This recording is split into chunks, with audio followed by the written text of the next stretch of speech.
എല്ലാവർക്കും ഹൃദയം നിറഞ്ഞ തിരുവോണാശംസകൾ. തിരുവോണമായിട്ട് രാവിലെ 6 മണിക്ക് തുടങ്ങി 3.25 മണിക്കൂർ നിർത്താതെ എൻ്റർടൈൻമെൻറ്റ് തന്ന ഗീതു മോഹൻദാസ് ചേച്ചിക്ക് അഭിനന്ദനങ്ങൾ അർപ്പിച്ചുകൊണ്ട് നമുക്ക് തുടങ്ങാം. ഓണത്തിന് സുഹൃത്തുക്കളുമായിട്ട് തിയേറ്ററിൽ ഒരു കോമഡി പടം കാണാൻ പോകണമെങ്കിൽ നിങ്ങൾക്ക് ബെത്ലഹേം രണ്ടാമത്തെ ഓപ്ഷനാണ്. ഫസ്റ്റ് ഓപ്ഷൻ ഇതാണ്. ചിരിച്ചു തുടങ്ങി കഴിഞ്ഞാൽ പിന്നെ നിർത്താൻ പറ്റില്ല. ഇത് ഒരു ഗ്യാങ്സ്റ്റർ, ഇൻ്റർനാഷണൽ ഗ്യാങ്സ്റ്റർ. അയാൾ ടെററാണ്, കണ്ണിച്ചോരയില്ലാത്തൊരുത്തനാണ്. പെണ്ണ്, കള്ള്, ഇതൊക്കെയാണ് അയാൾക്ക് ലക്ഷ്യം. അയാൾക്ക് മാനുഷിക മൂല്യം ഒന്നുമില്ല. അങ്ങനെ ഇരിക്കുന്ന അയാൾ കുറ്റബോധം, തൻ്റെ ജീവിതത്തിൻ്റെ തെറ്റുകൾ ഇതൊക്കെ തിരിച്ചറിഞ്ഞ് പശ്ചാത്തപിച്ച് കിളിപോയി പറന്നു നടക്കുന്ന ഒരു കഥയാണ് ഈ സിനിമയിൽ. ഈ ഇൻ്റർനാഷണൽ ഡോണിൻ്റെ പേര്, ഡോണിടാൻ പറ്റിയ പേരാണ് രായൻ. ഈ രായൻ ഡോണ് ഇവ ഞാൻ പറയാം, അവൻ്റെ വരാം. യാഷ് എന്ന് പറയുന്ന മനുഷ്യൻ, അയാളെ ഫോട്ടോസ് ഒരു സ്ക്രീനിൻ്റെ സൈഡിൽ കൊണ്ടുവച്ചാൽ പോലും നമുക്കൊരു ഓറ ഫീൽ ചെയ്യും. അങ്ങനെയുള്ള യാഷിൻ്റെ കോമഡി പീസ് ആക്കണമെങ്കിൽ ഒരു പ്രത്യേക കഴിവ് വേണം. ആ കഴിവ് ഗീതു മോഹൻദാസ് ചേച്ചിക്കുണ്ട്. ഈ സിനിമയിൽ ഇയാളെന്ന് പറഞ്ഞാൽ, പെണ്ണുങ്ങളെന്ന് പറഞ്ഞാൽ മറ്റേ ശരീരമായിട്ട് കാണുന്ന ഒരു, നിങ്ങൾക്ക് ട്രെയിലർ കാണുമ്പോൾ അറിയാം. പക്ഷേ ഈ സിനിമയിലെ എല്ലാ പെണ്ണുങ്ങളും ഇയാളെ കാണുമ്പോഴേക്കും ഇയാളെ അങ്ങ് മയങ്ങി ഇയാളെ ബാക്കി പരിപാടിയിലേക്ക് പോകും, ഒരാളൊഴിക്കുക. കാരണം അത് ചേച്ചിയായിപ്പോയി, നയൻതാര. ബാക്കി എല്ലാം ഇങ്ങനെയാണ്, എല്ലാത്തിനും പൈസയേ ഉള്ളൂ. അപ്പം ഇത് ഒരു ഇത്രയും ടോക്സിക് ആയിട്ടുള്ള ക്യാരക്ടർ, അത്രയും പെണ്ണുങ്ങളും അങ്ങനെ അതപ്പതിച്ചാണ് ഈ പടത്തിൽ നടക്കുന്നത്. അപ്പം അതൊരു സിനിമയാണ്, ക്യാരക്ടറാണെന്നുണ്ട് നമുക്കങ്ങ് വിടാം. പക്ഷേ പുറത്ത് സെയ്റ്റ് എന്ന് പറഞ്ഞുകൊണ്ട് നടന്ന ഒരാൾ സിനിമ എടുക്കുമ്പോഴേക്ക് അകത്ത് പെണ്ണുങ്ങളുടെ മുലയും മൂടും ഒക്കെ ഇങ്ങനെ ഒബ്ജക്റ്റിഫിക്കേഷൻ ചെയ്ത് പ്രൊജക്റ്റ് ചെയ്ത് കാണിക്കുന്ന സമയത്ത് അതിനെ ഡബിൾ ഡാഡി ഉണ്ട് കേട്ടോ. ഇതിനകത്ത് 2 ഡാഡിയാണ്, ഒന്ന് അച്ഛനും ഒന്ന് മോനും, 2 യഷുണ്ട്. മോൻ്റെ കാര്യം ഞാൻ പറയാം. അപ്പം അച്ഛൻ ഇതാണ്. ഇതിൽ പടം തുടങ്ങുന്നത് കിയാറയ്ക്ക് എന്തോ പ്രശ്നമുണ്ട്. അവളെ ഒരു നാടക അഭിനയം കാണിച്ചുകൊണ്ടാണ് സിനിമ തുടങ്ങുന്നത്. സിനിമ തുടങ്ങി കുറച്ച് കഴിഞ്ഞപ്പം കറക്റ്റ് ഒരു നാടകം, ഒരു വലിയ സ്റ്റേജിൽ, അതായത് നാടകത്തിൻ്റെ ഇടയിൽ കർട്ടൻ ഇട്ടുന്ന സമയത്ത് ഇവർക്ക് ചിലപ്പം ഈ സെറ്റൊക്കെ മാറ്റേണ്ടി വരും. മാറ്റുന്ന സമയത്ത് ഇവരെന്തെങ്കിലുമൊക്കെ അടുത്തതാണ് നടക്കാൻ പോകണമെന്നൊക്കെ പറയില്ല. അതുപോലെ സ്റ്റേജ് ചെയ്ത് ചെയ്യണം. അതുപോലെ സെറ്റ്, CG, മറ്റേ ഗ്രീൻ സ്ക്രീനും പരിപാടിയൊക്കെ വെച്ചിട്ട് ഇങ്ങനെ കുറേ വെടിയും പുകയൊക്കെ കണ്ടുകൊണ്ടിരിക്കുന്നത്. ഒന്നും മനസ്സിലാവില്ല. ആരൊക്കെ എന്തൊക്കെയോ പറയണം, എന്തൊക്കെയോ ആർക്കൊക്കെ എന്തോ പ്രശ്നങ്ങളുണ്ട് ഇതിനകത്ത്. എല്ലാവർക്കും പ്രശ്നങ്ങളാണ് അതിനകത്ത്. ഇങ്ങനെ വെടിയും പുകയായിട്ട് നടക്കുന്നത്. അപ്പം അപ്പോഴേ എന്തോ സ്പാർക്ക് അടിച്ചു. പക്ഷേ ഇതിൻ്റെ സിനിമോട്ടോഗ്രാഫി, ഇതിൻ്റെ ആക്ഷൻ എടുത്തിരിക്കുന്നത്, ഇയാളെ കുറേ രസമുണ്ട് ഇയാളെ കണ്ടുകൊണ്ടിരിക്കുക. ഇയാൾക്ക് ഒരു സ്വാഗ് ഉണ്ടല്ലോ, ഇയാൾ നിൽക്കുമ്പോൾ ഇതുണ്ട്. അതും പോയി, അത് ഞാൻ പറയാം. അങ്ങനെ അത് മാത്രമേ ഉള്ളൂ. ബാക്കിയെല്ലാം എന്തൊക്കെയോ കാണിച്ചുകൊണ്ടിരിക്കുന്നു എന്നുള്ള രീതി വരുമ്പോഴേക്കും പിന്നെ ഞാൻ ഇപ്പോൾ നമ്മൾ ചൈനയിൽ മറ്റേ റോബോട്ടിൻ്റെ ഇതാണ് ഒളിമ്പിക്സ് എന്തോ നടക്കുന്നുണ്ട്. അവിടെ നിന്ന് ഒരു റോബോട്ടിനെ കൊണ്ടുവച്ചെന്നാണ് ആദ്യം വിചാരിച്ചത്. പിന്നെ നോക്കിയപ്പോൾ മാത്രമേ അങ്ങനെ ഉള്ളൂ. നയൻതാരയാണെന്ന് മനസ്സിലായപ്പോഴാണ് ഇവർക്ക് ഇങ്ങനെ ശ്വാസം പിടിച്ച് ഇത്രയും നേരം ഇങ്ങനെ അഭിനയിച്ചിരിക്കാൻ പറ്റുമെന്ന് എനിക്ക് മനസ്സിലായില്ല. ഇങ്ങനെ വന്ന് നിന്നിട്ട് പിന്നെ ഡയലോഗ് തുറന്നു കഴിഞ്ഞാൽ മറ്റേ ഡയലോഗാണ്, പഴത്തിൽ തൊലിയുണ്ടെന്ന് കരുതി പഴം പൊരി തൊലിയുണ്ടെന്ന് കരുതി പണിപാളും. ഒരാൾ, ഞാൻ തമാശ പറയണല്ല അല്ലടാ, ഇതിൽ ഞാൻ പറയാം. ഒരുത്ത പറയും 52 രൂപ ഉണ്ടായിരുന്ന കരിമീൻ ഇപ്പോൾ 81 രൂപ പറയും. മറ്റോ പറയും പൂരം തിരുവമ്പാടിയാണ് നല്ലതാണെങ്കിലും വെടിക്കെട്ട് നല്ലത് പാറ വെക്കാൻ പറ്റും. ഒരു ബന്ധമില്ലാതെ ഇങ്ങനെ പറഞ്ഞുകൊണ്ടിരിക്കുകയാണ്. ഈ രഞ്ജിത്തിൻ്റെ സിനിമയിലെ കാണുന്ന ഫിലോസഫി ഉണ്ടല്ലോ, ഇതിരുന്ന് യഷും ഈ കിയാറയും ഇവരൊക്കെ ഇരുന്ന് ഇങ്ങനെ പറഞ്ഞുകൊണ്ടിരിക്കണം. അല്ല വേറെ ഒരു തേങ്ങ നടക്കില്ല. ഇങ്ങനെ പൊയ്ക്കൊണ്ടിരിക്കുന്നു.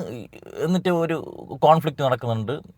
പിന്നെ കുറേ വെടിയും പുകയും കാര്യങ്ങളൊക്കെ ഉണ്ട്. അതെന്തൊക്കെയാണെന്ന് അറിഞ്ഞൂടെ, ഇങ്ങനെ കണ്ടിന്യൂസ് ആയിട്ട് പോകുന്നുണ്ട്. പക്ഷേ നമുക്ക് എൻ്റർടൈൻമെൻ്റ് ആണ്. ഈ ഡയലോഗ് വരുമ്പം മലയാളം ഡയലോഗ് എഴുതിയിരിക്കുന്നത് ഗോപൻ ചിദംബരം എന്നുള്ള വ്യക്തിയാണ്. മലയാളത്തിൻ്റെ കുഴപ്പമാണെന്ന് എനിക്ക് അറിഞ്ഞൂടാ.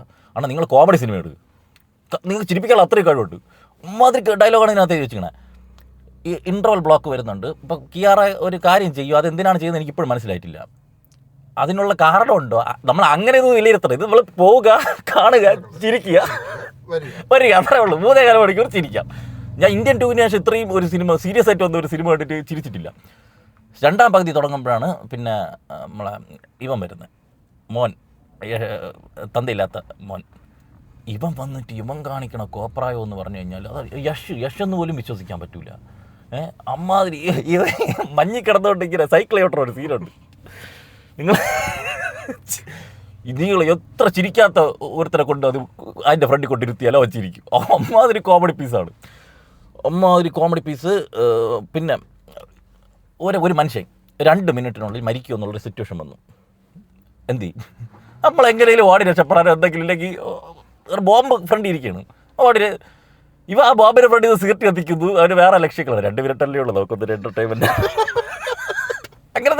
ഇങ്ങനെ വാണങ്ങളാണ് ഇതിനകത്ത് അഭിനയിച്ചിരിക്കുന്നത്, എല്ലാത്തിനും അല്പായുസാണ്. അങ്ങനെ പോയിട്ട് മോൻ വരുന്നു. പിന്നെ ലാസ്റ്റ് നമുക്ക് ഇതിനകത്ത് ഒരു തേങ്ങയുമില്ല ഈ പടത്തിൽ. ഇതെന്താണ് ഇവൻ ഇത്ര ടോക്സിക് ആയിട്ട് കാണിക്കുമ്പോൾ തന്നെ ഇവൻ എന്താണ് ആവുന്നത്, അത് നമുക്കൊരു ഊഹിക്കാനുള്ളൊരു കഥയില്ലേടേ. അത് എന്നെ എടുത്തു വെച്ചിട്ട് അതിന് 3-4 മണിക്കൂർ കുറേ കഥാപാത്രങ്ങളെ കൊണ്ടുവന്ന് കുറേ ബോംബും വെടിവെപ്പും കുറേ ഇതിൽ അടിയും വെടിയും മറ്റേ കത്തിക്കുത്ത് അതൊക്കെ കാണാൻ ഇതുണ്ട്. അത് രസമായിട്ട് എടുത്തിട്ടുണ്ട്. ഫൈറ്റ്സ് നന്നായിട്ട് കൊറിയോഗ്രാഫി ചെയ്തിട്ടുണ്ട്. അത്രയേ ഉള്ളൂ. അല്ലാതെ ഈ പടത്തിൽ ഒരു തേങ്ങയിൽ ഈ സിനിമയെ ഇത്രയും നാളും വെച്ച് ഇഴച്ചഴച്ച് ഈ പടം എടുത്തു വെച്ചിരിക്കുകയാണ്. ഒരു കുഞ്ഞിൻ്റെ അമ്മ കൺമുമ്പിൽ ബോംബ് സ്ഫോടനം നടത്തി ഇങ്ങനെ വെണ്ണീറായിരിക്കുന്നത് കണ്ട ഒരു ചെറുക്കൻ തൊട്ടടുത്ത സീനിൽ എന്ത് ചെയ്യും? നിങ്ങൾ മഴയത്ത് കുളിക്കാറുണ്ടോ? എങ്ങനെയാണോ ഇങ്ങനെയൊക്കെ എഴുതി വയ്ക്കാൻ പറ്റണമെന്ന് എനിക്ക് മനസ്സിലാവാത്ത. ഈ സിനിമയിൽ ആര് ചത്താലും ഇൻക്ലൂഡിങ് പറയില്ല, ആര് ചത്താലും നമുക്ക് സാറ്റിസ്ഫാക്ഷനാണ്. ചത്തല്ല കൈയടിക്കോളൂ, സൂപ്പർ. സിനിമ തീരുമ്പോൾ ഗീതു മോഹൻദാസ് എന്ന് കാണിക്കുമ്പോൾ ഒരു കൈയടിയുണ്ട്, അതാണ് ഏറ്റ കൈയടി. ഞാൻ കാട്ടാക്കട ഇരുന്നാണ് ഈ പടം കാണുന്നത്. കാട്ടാക്കട സാധാരണ ആൾക്കാരങ്ങനെ സൈലൻ്റ് ആയിട്ടിരുന്ന് കാണുന്നതാണ്, ബഹളവും അലമ്പൊന്നും ഇല്ലാത്തൊരു തിയേറ്റർ. അവർ വരെ തിയേറ്ററിൽ കൗണ്ടർ അടിയായിരുന്നു. അപ്പോൾ നിങ്ങൾ ആലോചിച്ച് നോക്ക്. ഞാൻ ഇത് ഒരിക്കലും മിസ്സാക്കരുത്. ഇത് നിങ്ങൾ നല്ല ഫ്രണ്ട്സിൻ്റെ കൂടെ പോയിരുന്ന് കാണുക, ചിരിക്കുക. നമ്മൾ KGF കണ്ട ഒരു യാഷ് ഉണ്ടല്ലോ, യാഷിൻ്റെ വേറൊരു മുഖം നമുക്കിതിൽ കാണാൻ പറ്റും. ഇതിൽ പിന്നെ അഭിനയിച്ചിരിക്കുന്നത് നമ്മുടെ ഇയാളുണ്ട്, സുദേവ് നായരുണ്ട് കേട്ടോ. സുദേവ് നായർ ഇതിൽ കാട്ടാളിലെ ഹനാൻ ഷായാണ്. അത്രയ്ക്ക് ഇത് എഴുതിയിട്ടില്ല, എന്തോ 1-2 ഡയലോഗ് ഇടയ്ക്ക് സംസാരിക്കുന്നു. ബാക്കി മൊത്തം ഈ കൊല്ലാനും വെട്ടാനും വേണ്ടിയിട്ട് നടക്കുന്ന ഒരാൾ. പിന്നെ വേറെ കുറേ പേരുണ്ട്, വേറെ ബാലാജി മനോഹർ, ആരൊക്കെ കുറേ പേരുണ്ട്, കുറേ പെണ്ണുങ്ങളുണ്ട്. രുക്മിണി വസന്ത് വന്നപ്പോൾ വിചാരിച്ച് ടെററായിരിക്കുമെന്ന്. ഒരു ഒരു ഒരു ഒരു ഇത് സ്വബോധമുള്ള ഒരു കഥാപാത്രം വന്നല്ലോ എന്ന് വിചാരിച്ച് 3 മിനിറ്റിനകത്ത് അത് കോമഡി പീസായി. അവൾ എന്തിനാണ് വന്നത്, അവൾ എന്താണ് ചെയ്തുകൊണ്ടിരിക്കുന്നത്, അവൾക്കെന്നെ യാതൊരു ധാരണയും ഇല്ല.